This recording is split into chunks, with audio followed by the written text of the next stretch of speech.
My heart belongs irrevocably to Harry Potter. I'm infinitely in love with this world and everything connected to it. I hold it to be a work of genius, a brilliant paradox of simplicity and complexity, of childhood serenity and brutal truth.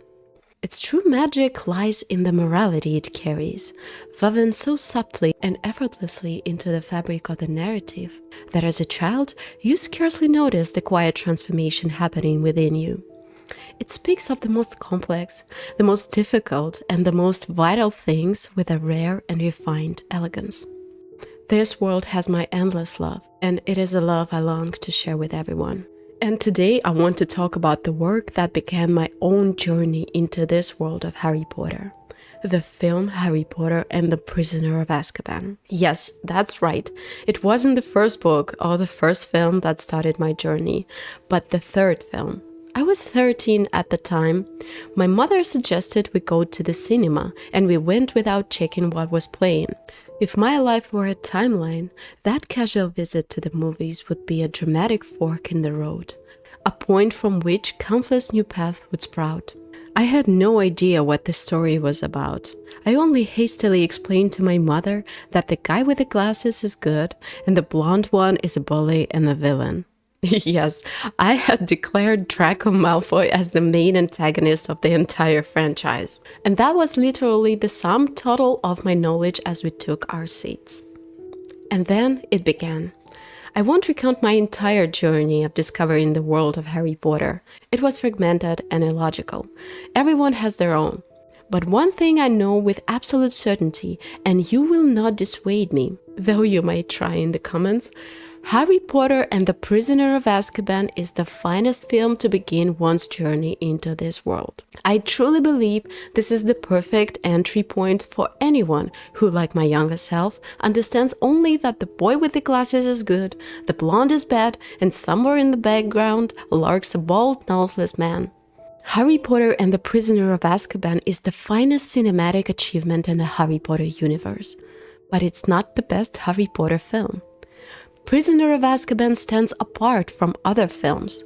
It stands out so dramatically from an artistic perspective while being the most un-Potter-like film that it's simply incredible when you think about it. Over the next 30 minutes, I'll elaborate on 3 points. First, why Harry Potter and the Prisoner of Azkaban is a cinematic masterpiece. Second, why it is a rather poor Harry Potter film. And third, why that is a truly wonderful thing.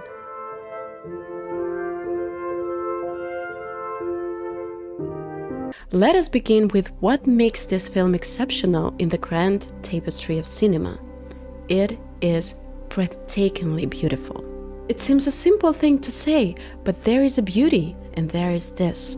While many films are visually pleasing, Prisoner of Azkaban creates a world within a world. Stylistically, it delves deeper, resharpening how the franchise would look forevermore. We had the titanic foundational work of Chris Columbus's on the first 2 films, the true visual creation of this universe. Then, Alfonso Cuarón took what was built and placed over it kind of a warped, enchanted glass. Everything looks familiar, but not quite. It feels more grounded and more magical all at once. The castle, the students' uniforms, the magical artifacts, they are the same, yet different. It is not surprising, of course, the visual style would shift with each new director, but only with Cuarón does it feel like a pure magic living amongst us. Every frame, every sweep of the camera, everything we see on screen feels like a magic that could very well be possible. Cuarón's film employs a different color palette. The characters have grown older, and their surroundings have shifted with them. The film is almost devoid of sunny days and bright colors. It no longer wishes to be a warm, gentle fairy tale. Here, Harry Potter feels loneliness, fear, and self-doubt for the first time. Why mince words? This is the first time Harry truly weeps on screen. It seems that in this film, Harry truly grapples with his grief over his parents' loss. He dares to hope for a reunion with his father, only to lose him again, and finally let him go. For the first time, Harry questioned whether he is a good person. doubting both himself and those around him. For the first time, he speaks with someone who was truly close to his father and mother, yet receives no easy answers. For the first time, he feels raw anger and genuine hatred towards someone, yet he reins it in. He confronts his own misjudgments, learns from them, and when the identity of the true betrayer is finally unveiled, he consciously chooses not to let hatred guide his hand. All of this profound internal turmoil must be conveyed not merely through dialogue, music, or acting, but visually. The world surrounding Harry Potter is the same as it ever was, and yet it is fundamentally different. Because he has grown, he has changed. And the visuals accomplish this task brilliantly. Unfortunately, I don't have experience watching this franchise sequentially from the first film. So if you watch the films in chronological order, tell me in the comments, did these visual changes feel natural to you, or did they stand out too much? Beyond this visual transformation, I must speak of one particular innovation that regrettably David Yates would later alter in his films: the Dementors. Cuarón's Dementors are precisely how they were always meant to be. They are what becomes seared into your memory, what you cannot get out of your head. They are not frightening because someone says they are frightening because they are terrifying. You understand why Harry fears them because you fear them too. It is only in the fifth film that they are reduced to flying black sheets. Here, you comprehend why Dumbledore so despises the guards of Azkaban. You understand why Pettigrew screams in pure horror as the prospect of being given to them. You feel why it is so vital for Harry to defend himself, and you rejoice with him when he succeeds. Because you, yourself, are afraid of them. Because the Dementors are fear, pain, and despair itself. They are depersonalized void you cannot reason with, you cannot bargain with. They simply exist, and they do what they were created to do. Their first appearance on screen is a masterclass in dread, complemented by a sound design that chills to the bone. Indeed, everything concerning fear is executed to perfection in this film. When Prisoner of Azkaban seeks to frighten you, it succeeds 100%, and it does so with breathtaking mastery. Fear is a central leitmotif of this story. If the book was about hope and Godfather, about the choice between what is right and what is easy, the film is stitched together with a crimson thread of fear. It is the glue binding the narrative, tapping into one of the most fundamental childhood emotions. A child may not yet know compassion, acceptance, or resignation, but a child knows fear, and his on-screen embodiment is the Dementor. But was it necessary to amplify this sense of fear and helplessness so much when there are other scenes in the film? We'll talk about that a bit later. Let's discuss the next reason Prisoner of Azkaban is so brilliant: symbolism. This film operates not only on our conscious mind but also on our subconscious. We do not merely see what is happening on screen, we feel it. The lighting, the sets, the camera movement, the pauses in dialogue, everything works on two levels at once. We are not just shown and told, we experience, we intuit, we understand. For example, everyone knows that famous scene in the Leaky Cauldron where Harry is physically separated from the family table and led away. First into the light, then partitioned by the portrait of Sirius, then into shadow against the backdrop of a celebrating crowd, only to end up with him shown alone.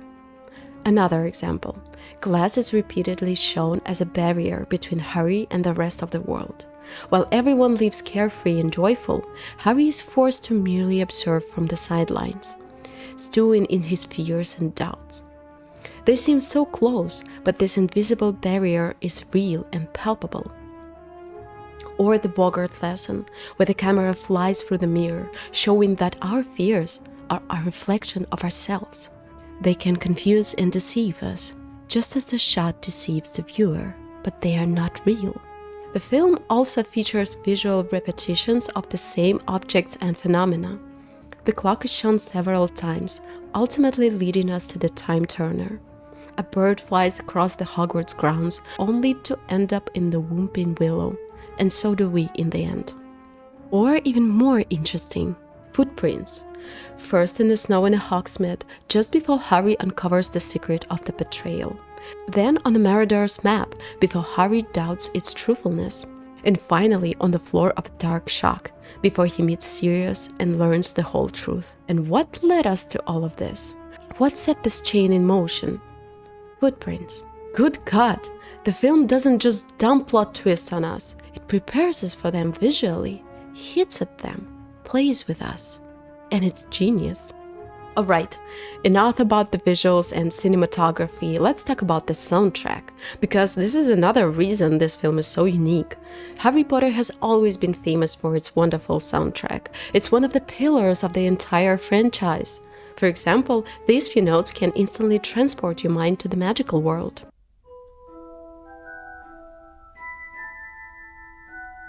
But the Prisoner of Azkaban soundtrack is a character in its own right, a full-fledged hero that plays no less important a role in this film than Harry himself. I'll tell you just one thing. Literally a week ago, I returned from Beijing, where I visited Universal Studios theme park.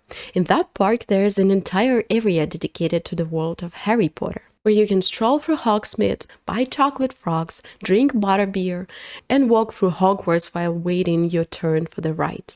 And of course, to create atmosphere, music from the Harry Potter films plays throughout the area.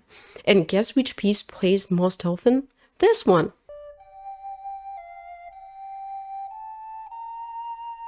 Do you realize, out of 8 films and dozens of brilliant, memorable musical themes, the one that plays most often isn't Hedwig's theme, it's this one! So let's figure out why. The soundtrack works on that same subconscious level as the visuals. Double Trouble, as a witch chant, mystical and disturbing, tells us of the dark times to come. Buckbeak's Flight, filled with air, wind and pure magic. It's like a hope and a breathing space for Harry and for us.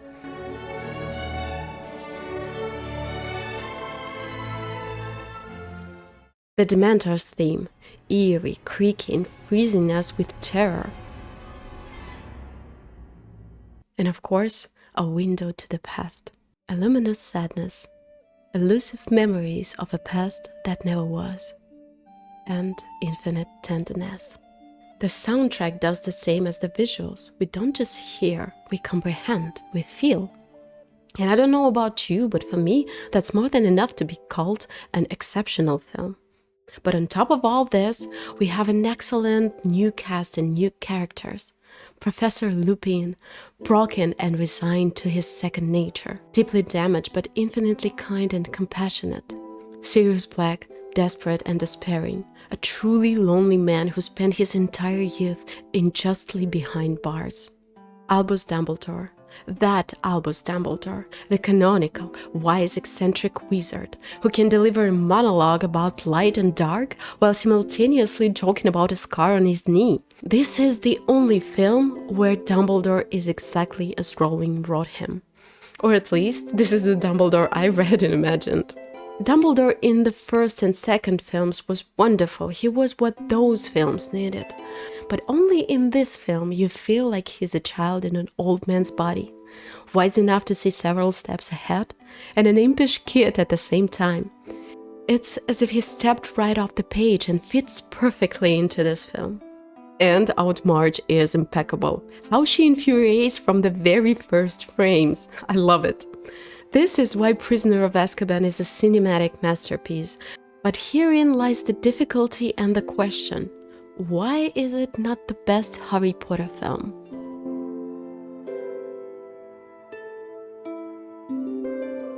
This is something no other film in a franchise did or would allow itself to do. It's as if Prisoner of Azkaban is almost embarrassed to be a Harry Potter film at times. I struggle to formulate this though, but it's as if Prisoner of Azkaban is so good that it doesn't want to hang out with the other Harry Potter films. Let me explain. Detached from the entire franchise, this film is brilliant, it's the best, it's beautiful on its own. But if I lined up all 8 films and asked you to find the odd one out, not the worst, but the one that doesn't fit, what would you choose? The film is like a bump on the road. it does not sit comfortably with what came before or what followed. In the middle of the story, it spits on conventions, and students walk around in muggle clothes, as if it isn't a Harry Potter film but a teenage drama with a sprinkle of fantasy. Book fans know that students are forbidden from wearing muggle clothing on school grounds. It is also useful for the narrative. Such visualization separates the muggle world from the wizarding world. The film decides to go a different road. It shows that the characters have grown up and are no longer just school children, but why are they in school uniforms at the beginning of the film? Did they suddenly grow up at the end of the third term? There is a strange adult tactility between Ron and Hermione. But the film just showed us a scene where they're angry with each other over scabbers, and then there's such a sharp transition from a teenage quarrel to a sudden display of care. Honestly, the chemistry between these two throughout the entire film is we argue, we touch each other, then they argue again, then we touch each other. The film is either getting ahead of itself, skimming the surface of their relationship. Remember I told you this was my first Harry Potter film. Do you think I understood what their relationship was? This dynamic is confusing. I have no questions about chemistry between Lupin and Harry, between Harry and Hermione, between Hermione and Draco. Thank you, film, for that punch. But here, what's even happening? Perhaps this is how the screenwriters wanted to show that even among friends, Harry remains a third wheel. But again, it's too early for that. It gallops past moments that need and deserve to be shown, yet lingers on things not yet relevant. For example, the moment of Sirius's escape from Azkaban. The film itself asks this question several times. So how did he manage to escape? The film's character repeatedly asks. How did he escape? Well, that's the question, isn't it? He's the first one that done it. And does the film answer this question? No. Look, a film and a book are two different works. One is based on the other and can tell the story completely differently. It can use non-linear narrative, a different tone, a different genre, and that's fine. But when you buy a movie ticket, there is no mandatory requirement to read the book before watching. A film can reference its predecessor, but if I must read the book to understand the film, that's a failure. Yes, a lot was cut from Prisoner of Azkaban, and a lot wasn't shown. Great! That's an extra reason to read the book and dive deeper into the lore. But the questions the film poses within itself must be answered within the film. The book is not an instruction manual for the film, it's a different work. The film doesn't try to explain why Harry's Patronus takes that specific form, or why on earth Harry mistook it for his father. The film gives us the information that it confuses his Patronus with a stag, but doesn't explain why. Why does Severus hate Lupin and Black? Because one's a werewolf and other's a criminal? Is that a moral choice? Or because these two were James' friends? Is it a personal dislike? Another strange chemistry left unexplained. The film's answer? Because. Why did the Minister of Magic and McGonagall decide to chat with the landlady of the Hawk's Head? Because.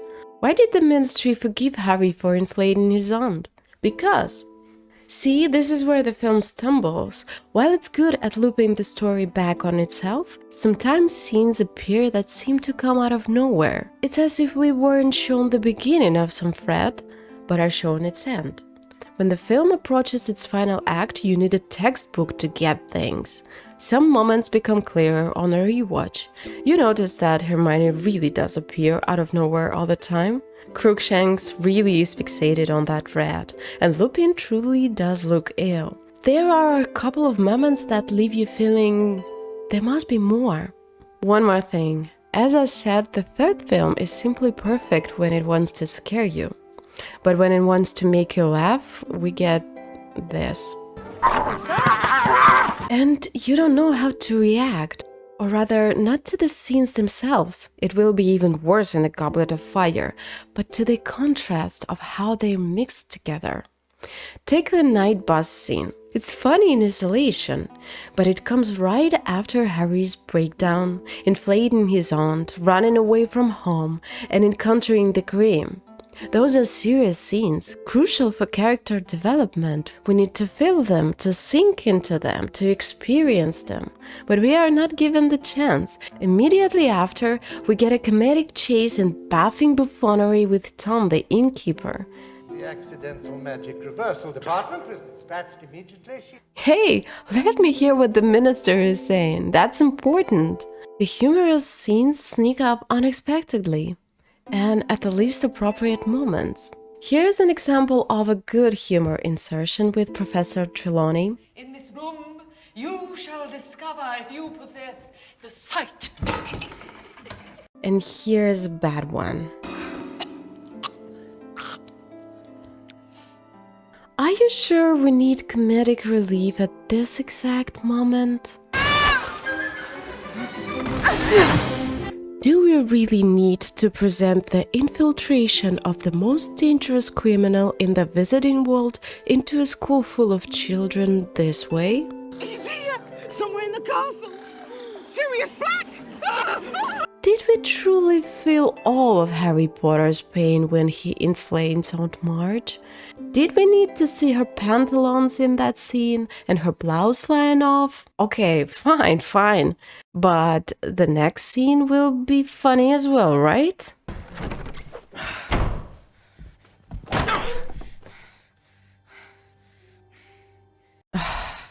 The film sometimes behaves like a roller coaster. It puts us on an emotional swing and pushes it with all its might. First we're sad, then it's funny. We're scared, it's funny. We're horrified, it's funny. I see what you're doing, film. You want us to get hooked. You might say that all of this is a matter of taste and I'm exaggerating. Maybe so. But all these moments are what could have made this film slightly more cohesive, more streamlined. Prisoner of Azkaban is not a bad film, not even a good film with bad elements. Prisoner of Azkaban is a stunning work, a marvelous picture that seemingly could have been peerless.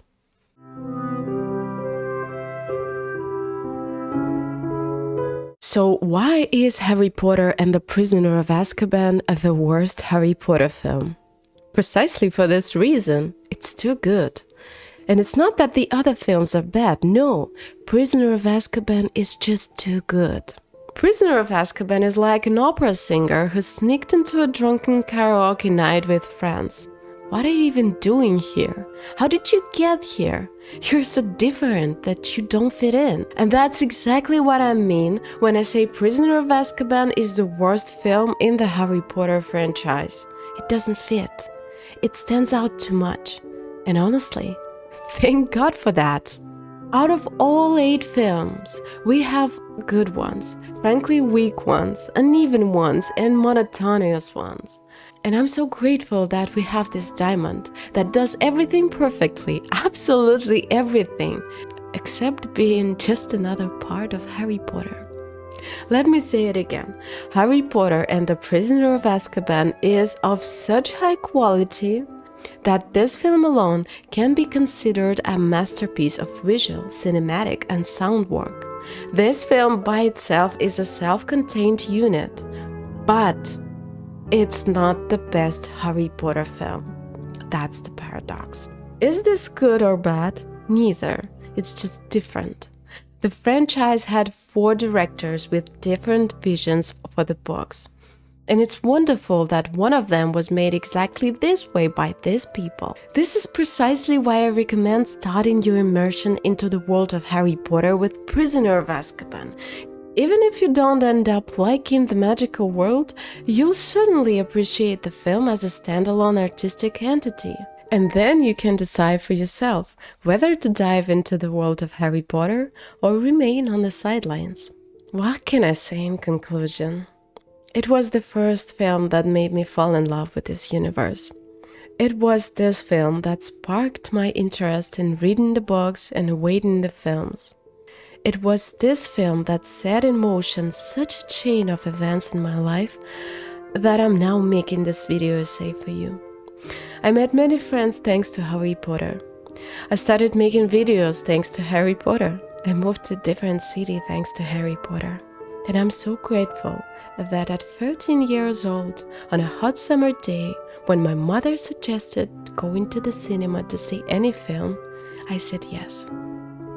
Thank you, Alfonso Cuarón, for this film. And thank you, Prisoner of Azkaban, for being exactly what you are. Because sometimes the things that stand out are precisely what you need.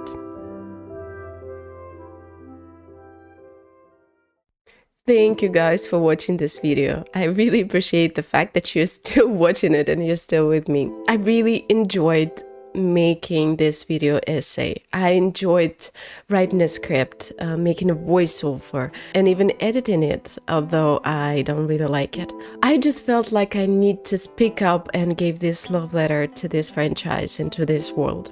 And if you agree with me, if you like this video, please press a like so I'll know I'm not alone.